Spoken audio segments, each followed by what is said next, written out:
Well, last night I showed a chart to you that we got from the Federal Reserve in St. Louis, and it should take your breath away, but I don't think most people understand what it really means. It means how much money we're printing at the Federal Reserve. How many dollars are we actually pumping into the system for this crisis? So I thought about it last night after watching it with my family for, I don't know, 3 or 4 times. Come on, Aaron.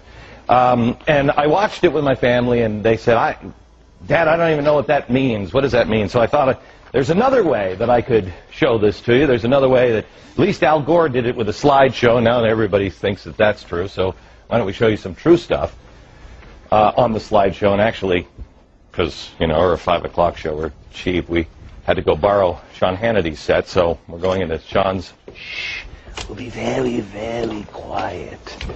We'll come in here, and this is a chart that I tried to show you last night, but I wanted to blow it up a little bit. This is billions of dollars. This is how much money do we print and have in the system at any given time. Let me start at 1929. Show me here we go. 1929, here's the stock market crash, all right? Now, if you see, we were on the gold standard, so we couldn't print much more money. We had the stock market crash, but we didn't do all of the stuff that we're doing now, just printing money. Go ahead, step to the next thing. Then we go up to 1941. That's the Great Depression. Still haven't pumped a lot of money into the system because, again, on the gold standard.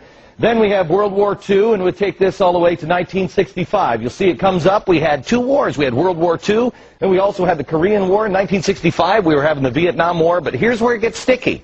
Because we had all these wars, and we tried to dogpile on with the Great Society.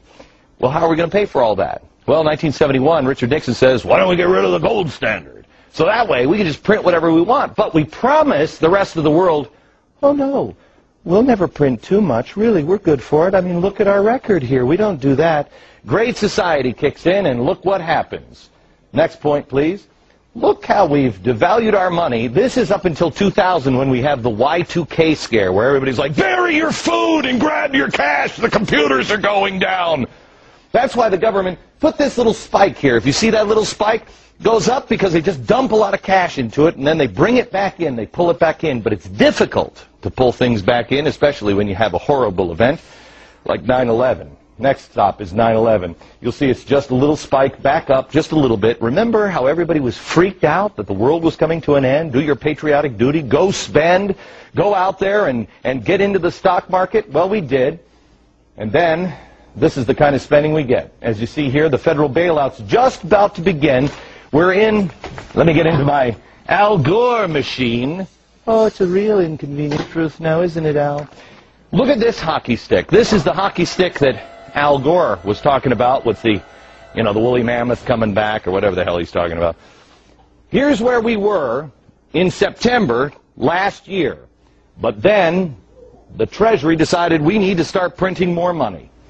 This hockey stick should take your breath away. This is devaluing our money. You know, Al Gore said global warming is not a political issue, it's a moral one.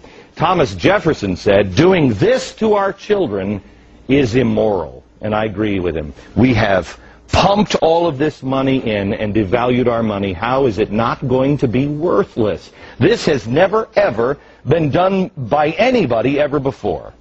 Please share this video with everybody you know, all your friends. Please go to foxnews.com/Glen Beck. We're going to make this available for you. Pass it on to your friends. This is real trouble. Not in 1,000 years. Perhaps in the next year.